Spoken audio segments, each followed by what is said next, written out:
Welcome to Kenton's videos. Enjoy the video. In this video, I will show how to remove Toyota Camry rearview mirror. Start by resting the windshield area with a soft cloth and locate the mirror mounting plate. Gently pry the plastic cover with a flathead screwdriver, then depress the locking tab while sliding the mirror down and off the bracket. Keep screws and small clips organized in a tray. If the mirror has wiring, carefully disconnect the connector before full removal.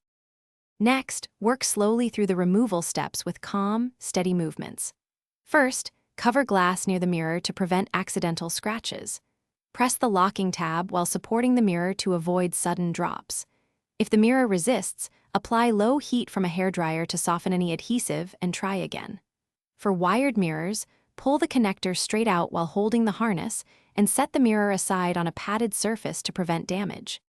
When reinstalling, make sure the mount and mirror surfaces are clean and dry for a secure fit. Reconnect any wiring harness and test auto-dimming or compass features before snapping the mirror into place. Align the mirror on its plate, push upward firmly until you hear a click, and replace the plastic cover. Take a moment to adjust mirror position from the driver's seat and confirm everything is tight, stable, and functioning as expected. Thanks for watching. Consider subscribing if we helped you.